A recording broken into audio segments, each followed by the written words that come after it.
बोले श्री सत्यनारायण भगवान की जय। श्री वन नारायण नारायण नारायण भजमन नारायण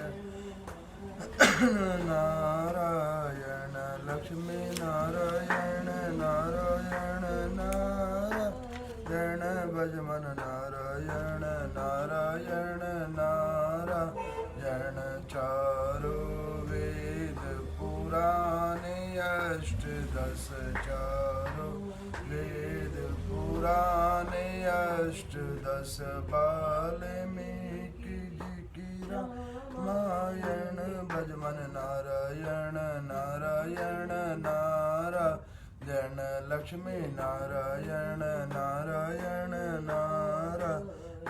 सबर के बेर सुदामा के तांदुल सबर के बेर सुदामा के तांदुल रुचि रुचि भोग लगाओ श्री बन नारायण भजमन नारायण नारायण नारायण लक्ष्मी नारायण नारायण नारायण श्रीवन नारायण नारायण नारायण भजमन नारायण नारायण नारायण।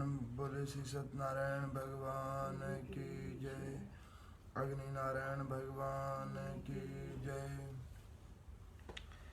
परशुराम वेद मंत्र संपूर्ण विश्व पर अनुग्रह करने वाले तथा चारों पुरुषार्थों के साधक हैं। ऋग यजुर साम तथा अर्थवेद ये चारों वेद इनके मंत्रों की संख्या 1,00,000 है। ऋग्वेद की एक शाखा साख्यान और दूसरी शाखा आश्राल्यान है।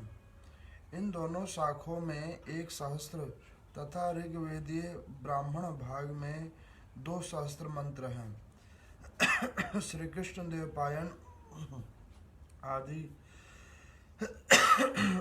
महर्षियों ने ऋग्वेद को प्रमाण किया है। यजुर्वेद में 1900 मंत्र हैं। उसके ब्राह्मण ग्रंथों में से 1000 मंत्र हैं और शाखाओं में 1086। यजुर्वेद में मुख्यतः कांठवी मध्यनी कंठी मध्यकठी मैत्रेयणी तैत्तिरीय और वैशंपायनी ये शाख विद्यमान हैं। सामवेद में कौथमी और अर्थवाहिनी रामायणी ये 2 शाखाएं हैं। इसमें वेदों का आरण्यक उक्त ये 4 गान हैं। अर्थवेद में समुन्नत जालिनी शौल्किनी शौनक पिपलाद मुकेश और शाकपत ऋषि इसमें 16,000 मंत्र और 100 उपनिषद हैं। व्यास रूप में अवतीर्ण होकर भगवान विष्णु ने ही वेद की शाखाओं का विभाग किया है। वेद शाखा भेद हैं। आदि इतिहास और पुराण सब विष्णु स्वरूप है। भगवान व्यास के लोम हर्षण सूत ने पुराण आदि का उपदेश पाकर प्रवचन किया। उनके सुमित अग्रिवार्चा मृत्युंजय शिष्यपान कृतवर्त और सर्वणी ये 6 शिष्य हैं। शिष्यपायन आदि पुराणों की संहिता का निर्माण किया है। भगवान श्री हरि ही ब्रह्मा आदि 18 पुराण एवं 18 विद्याओं के रूप में स्थित हैं। वही स्वपंचत निष्पंचत तथा मूर्त अमूर्त स्वरूप धारण करने वाले विद्यारूपी श्री विष्णु जी अग्रण्य महापुराण में स्थित हैं। उनको जानकर उनकी अर्चना करनी चाहिए, उनकी स्तुति करना चाहिए। भगवान विष्णु विजयशील प्रभाव संपन्न तथा अग्नि सूर्य आदि के रूप में स्थित है। वह भगवान विष्णु की अग्नि रूप देवता आदि के मुख में है। वही सबकी परम गति है। वे वेदों तथा पुराणों में यज्ञ मूर्ति के नाम से गाए जाते हैं। यह अग्नि पुराण श्री विष्णु का ही विराट रूप है। इस अग्नि अग्रणय पुराण के निर्माता तथा श्रोता श्री जनार्दन ही हैं। इसीलिए ये महापुराण सर्ववेदमय सर्वविद्यामय सर्वज्ञानमय तथा उत्तम एवं पवित्र पुराण पठन और श्रवण करने वाले मनुष्यों को लिए सर्वात्मा श्री हरि स्वरूप ही है। यह अग्रय महापुराण है। विद्यार्थियों के लिए विद्याप्रद, आर्थियों के लिए लक्ष्मी धन संपत्ति देने वाला, राजार्थियों के लिए राज्यदाता, धर्मार्थियों के लिए धर्मदाता, स्वर्गार्थियों के लिए स्वर्गप्रद और पुत्रार्थियों के लिए पुत्र है। गोधन चाहने वाले गोधन और ग्राम अभिलाषियों को ग्राम देने वाला ये ग्रंथ है। ऐसे ग्रंथों के श्रवण करने से मोक्ष आदि कर्मियों को मोक्ष प्राप्त होता है, पापियों के पाप नाश हो जाते हैं। पुष्कर जी कहते हैं कि परशुराम पूर्व काल में लोक पितामह ब्रह्मा ने मरीचि के सम्मुख से जिसका वर्णन किया था वो 85,000 श्लोकों से संभावित ब्रह्म पुराण लिखा था, जो ब्राह्मण को दान देने से स्वर्ग अभिलाषी वैशाख की पूर्णिमा को जलधेनु के साथ ब्रह्म पुराण का दान करे, पद्म पुराण का दान करे, अग्नि पुराण का दान करे। 18 पुराणों में किसी भी पुराणों का जब जीवात्मा दान करता है तो वो विष्णु के परम पद को प्राप्त करता है। ऐसे पुराणों का दान करने के बाद उस पुराण को श्रवण करे तो वो बैकुंठ का वास का उत्तराधिकार होता है। सरस्वत कल्प प्रसंग कहा जाता है कि कथा युक्त उस पुराण को भागवत कहते हैं। इसमें 18,000 श्लोक हैं। सोने के सिंहासन से आदि ब्रह्म कल्पों की वार्ता है, जिसमें देव ऋषि नारद ने ब्रह्म कल्प के वृतांत आश्रय को लेकर धर्मों की व्याख्यान किया, वो नारद पुराण है। उसमें 25,000 श्लोक हैं। अश्विन मास की पूर्णिमा धेनु सहित उसका दान करना चाहिए। इसमें अत्याधुनिक सिद्धि प्राप्त होती है, जिसकी पक्षियों द्वारा धर्माधर्म विचार आदि 9,000 श्लोकों का उस मार्कंडे पुराण का कार्तिकी पूर्णिमा पे दान करना चाहिए। अग्निदेव वशिष्ठ मुनि को जिसको श्रवण कराया है, ऐसे अग्नि पुराण ग्रंथ को मार्गशीर्ष मास के अंदर में ब्राह्मणों के हाथ में दान देना चाहिए। इस पुराण का दान सब कुछ देने वाला है। इसमें 12,000 ही श्लोक हैं। ये पुराण संपूर्ण विद्याओं का बोध कराने वाला है। भविष्य पुराण सूर्य संभव है। इसमें सूर्य देव की महिमा बतलाई गई है। इसे 14,000 श्लोकों से बनाया हुआ है। इसे भगवान शंकर ने मनु से कहा था। गुण आदियों का इसमें गुण आदियों का पोषक की पूर्णिमा का दान करना होना चाहिए। सावर्णीय मनु नारद से ब्रह्म वर्तेन वर्ण का इसमें रथनांतक कल्पांत वृतांत है। माघ मास की पूर्णिमा में वराह पुराण का श्रवण करने का फल है। इस प्रकार से अग्रिम लिंगों में स्थित भगवान महेश्वर अग्र कल्पे हैं। ऐसे 11,000 श्लोकों वाली लिंग पुराण को फागुन मास में श्रवण करने का प्रावधान है। वराह में भगवान विष्णु की भूदेवी की प्रति मानव जागृति प्रकृति के निमित्तार्थ है। ऐसे वराह चरित्र का उपाख्यान वर्णन चैत्र में करने का विधान है। चैत्र पूर्णिमा को गरुड़ पुराण के सुवर्ण साथ दान करना और विष्णु पद को प्राप्त करना और स्कंद महापुराण को वैश्वत करके चैत्री मास में पढ़ने का विधान है। फिर वामन पुराण है, जिसके अंदर में धर्म को कल्पित संबंधित कारण श्री भगवान नारायण का की हुई कथाएं हैं और श्रवण है। ये शरद पूर्णिमा का कर्म करने का विधान है। कूर्मर पुराण है, जिसमें 8,000 श्लोक हैं। ऐसे स्वर्णमय को किसी भी मास में पढ़ने का विधान है। मत्स्य रूपिण श्री विष्णु जी की कल्प की एक पुराण है, जिसमें मत्स्य पुराण कहा गया है। इस प्रकार से मत्स्य ब्राह्मण पुराण और नाना प्रकार के पुराण हैं। महाभारत श्रवण काल के पुराण आदि हैं। इन पुराणों को ब्राह्मणों को दान देने से अथवा उसके पाठन और कथा वाचन होने से, कथा श्रवण आदि करने से जितने भी क्रमशः अध्याय श्रवण किए जाते हैं, उतने उतने कल्पों के जीवात्मा के पाप मुक्त हो जाते हैं। जो मनुष्य इतिहास एवं पुराणों का पूजन करके दान करता है, वो आयु, आरोग्य, स्वर्ग तथा मोक्ष को भी प्राप्त कर लेता है। आज की कथा में आप लोगों ने श्रवण किया कि वेद सर्वप्रथम कैसे उत्पन्न हुए। ब्रह्मा जी के मुख से वेद का उत्पत्ति हुई है, और उस वेद को जब उत्पत्ति हुई ब्रह्मा जी के मुख से, तो सर्वप्रथम में एक ही वेद बना, एक वेद बना था, और उसी वेद के अंदर में सब कुछ ब्रह्मा जी ने लिख के दिया था।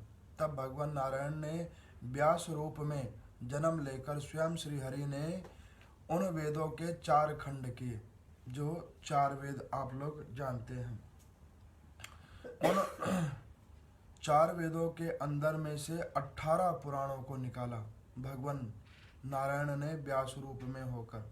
अब यहाँ पर वो सारे पुराणों की अभी आपको मैंने कथा सुनाई, कौन से माह में कौन से पुराण की कथा होती है। जैसे अभी ये मार्गशीर्ष का मास चल रहा है, इस पवित्र मास के अंदर में अग्नि पुराण की ही कथा पढ़ने का फल है। इसके बाद पोह का महीना लगेगा, उस पवित्र मास के अंदर में स्कंद पुराण पढ़ने की महिमा है। इस प्रकार से ये पुराणों की महिमा यहाँ पे बतला रहे हैं, और वो कह रहे हैं अग्नि नारायण भगवान कि देखो वशिष्ठ जी, इन वेदों की बहुत बड़ी महिमा है। ये साक्षात वेदों के अंदर में भगवान नारायण विद्यमान है। इन वेदों के पाठन से, इन वेदों के श्रवण करने मात्र से जीव आत्मा नारायण को प्राप्ति करने में सुलभता को प्राप्त करता है। ऐसे हरि के वेदों के कथाओं को श्रवण करने का अनंत अनंत गुना कल के समान इनका फल है। यहाँ पर वो कह रहे हैं कि देखो, जो इन ग्रंथों का दान करता है उसके भी नाना प्रकार के फल यहाँ पे बतला रहे हैं। जैसे कि 18 पुराण है, और उस 18वें पुराण को जो कोई कथा रूपेण श्रवण करता है, उसके बाद उसको दान देता है, तो ऐसे पुराणों की कथा श्रवण करने पे और उनके दान पे वो कहते हैं कि जितने पुराणों का आप दान करते हो उतने उतने कल्पों तक आपको नारायण की प्राप्ति निमित्तार्थ वैकुंठ का वास मिलता है। ऐसे पुराणों के दान को वो गौ दान के समान दान बतला रहे हैं। तो यहाँ पर भगवान नारायण कहते हैं कि जो भी कोई विधिवत रूप से इन पुराणों की कथा को श्रवण करता है, इन पुराणों की कथाओं को अंदर में विश्वास करता है, और इन पुराणों का यथोचित सम्मान करके इसका दान करता है, उसके ऊपर भी निश्चितन कल्याण होता है। अब आपको मैं बतलाऊं पुराणों की पूजा करने का क्या विधान है और इससे क्या फल मिलता है, मैं आपको बतलाता हूँ। एक सतयुग के अंदर में एक कथा आई है कि उसमें एक बालक थे जिनका नाम था आनंद। अब वो आनंद नाम के जो बालक थे वो जन्म से ही मोटी बुद्धि के व्यक्ति थे, और उनके ज्ञान का बहुत अभाव था। लेकिन जिस गुरुकुल के अंदर में वो जाते थे, तो उस गुरुकुल के जो संत थे, जो ऋषि थे, उनको अपने सारे शिष्यों में अति स्नेही वो आनंद ही लगता था, क्योंकि आनंद बड़ा भोला भाला शिष्य था, जो गुरुदेव भगवान की बड़ी सेवा करता था और आश्रम में बड़े मन भाव से करता था। तो वो गुरुदेव भगवान को सदैव क्या कहता था कि प्रभु, मैंने ऐसे कौन से कर्म किए हैं कि माँ सरस्वती का मेरे कंठ में वास नहीं है और मेरे बुद्धि विवेक में इनका वास नहीं है। क्या ये मुझे सरस्वती कभी प्रदान नहीं होगी? क्या ये ग्रंथों उपन्यासों का ज्ञान मुझे कभी नहीं मिल पाएगा? क्या मेरी बुद्धि एकाग्रचित नहीं हो पाएगी? जब ऐसी वार्ताओं को सुना तो उनके गुरुदेव बड़े प्रसन्न होते थे। वो कहते थे कि बेटा, एक बात मैं बतलाऊं कि भगवान सबको सब कुछ नहीं देते हैं, जो उसके अनुकूल होता है केवल उसको वही चीज़ देते हैं। मान के चलो, जो दृढ़ विश्वास करके बैठा हुआ है कि प्रभु मेरे ऊपर कृपा करेंगे, तो अवश्य कृपा करेंगे, तू ऐसे निराश मत हो। तो दैनिक रूप में एक काम कर, सुबह शाम केवल इन पुराणों को, इन वेदों को बस देख के स्पर्श किया कर, इनकी पूजा आरती किया कर, और इनको धीरे धीरे जहाँ भी कथा श्रवण होता हो वहाँ बैठ के बस कथा का श्रवण किया कर। गुरुदेव भगवान की वचनों को सुनकर उस आनंद जी ने क्या करा कि कथाओं को श्रवण करना शुरू करा। वेद पुराणों के ग्रंथों को देखकर प्रणाम करके उनकी आरती करना शुरू किया। और जब उनकी आरती करना उन्होंने शुरू किया और वेद पुराणों को उन्होंने श्रवण करना शुरू किया, तो वो दैनिक रूप में ब्रह्म मुहूर्त में उठते और उठकर वेद पुराणों की वो कथा श्रवण करते। वेद पुराणों को वो पढ़ तो सकते नहीं थे, लेकिन वेद पुराणों की वो पूजा करते, आरती करते। गुरुदेव भगवान जब बैठते ध्यान उपासना में तो उन वेद पुराणों को उनके यथोचित सम्मान करके उनको उनके स्थान पर रखते, साफ सफाई करते और उनमें बड़ी श्रद्धा और आस्था को जागृत करते। अब ऐसे दैनिक रूप से वो कर्म करते और वेद पुराणों का पाठन किया करते थे। अब ऐसे करते करते करते करते एक अच्छा समय जब बीता तो एक बार ब्रह्मा जी के पास में भगवती माता सरस्वती बैठी हुई थी। तो उन्होंने ब्रह्मा जी को पूछा कि प्रभु, क्या किसी के भाग्य में अगर विद्या ना हो, विद्या ना हो, विवेक ना हो, तो उसको विद्या और विवेक देने का कोई माध्यम या कोई तरीका हो या कोई उसका उपाय हो? तो ब्रह्मदेव कहने लगे कि हाँ देवी, उसका एक उपाय है। उन्होंने कहा क्या उपाय है? कि जो ग्रंथों को सम्मान रूप से उनको पूजन करे, उनका पाठ करे, जो उनमें भाव निष्ठा जोड़े, तो उसको उन वेदों का कुछ अंश मिल जाता है। ज्ञान की ज्योति उसकी जो कभी नहीं जली वो प्रज्वलित हो जाती है। अब ये वार्ता जब सुनी तब माँ भगवती सरस्वती ने अगले दिन ब्रह्म मुहूर्त के अंदर में जब उस आनंद जी को देखा, वेदों को साफ सफाई करते हुए, ग्रंथों को सम्मान रूप से रखते हुए, उनकी पूजा अर्चा करते हुए और धूप दीप आरती करते हुए जब देखा, तो माँ भगवती सरस्वती का मन गदगद हो उठा। और उस गदगद मन से माँ भगवती सरस्वती ने उन आनंद जी के कंठ के अंदर में जाकर प्रवेश किया और उन्होंने जाकर उन्हें कहा कि पुत्र, जितने भी ये वेद हैं, जितने भी ये पुराण हैं, इन पुराणों को जाकर तुम एक एक बार स्पर्श करो, इसके सारे ज्ञान तुम्हारे अपने आप अंदर में आ जाएंगे। अब ऐसे करके गुरु जी का दिया हुआ आशीर्वाद फलस्वरूप माँ सरस्वती का अनुग्रह उन आनंद जी ने जाकर सारे वेदों को बारी बारी से हाथ से स्पर्श किया और उन ग्रंथों को, पुराणों को स्पर्श करके सर माथे लगा के प्रणाम किया। और माँ भगवती की, सरस्वती की अनुग्रह उनके अंदर में जागृत हुई। उसका फल स्वरूप उन्हें ये मिला कि उनके कंठ के अंदर में माँ सरस्वती जी विद्यमान हुई और उन संत का नाम आनंद सरस्वती गिरी जी महाराज हुआ, जिन्होंने चारों वेदों का संस्करण पृथ्वी लोक के ऊपर में किया। और उन्हीं के द्वारा लिखित ये पुराण हैं जो वेद व्यास जी ने सुनाई, उनको आनंद गिरी सरस्वती जी महाराज ने पृथ्वी लोक के ऊपर में इन ग्रंथों को उन्होंने लिखा और गीता प्रेस गोरखपुर वालों ने इसको प्रिंट किया हुआ है।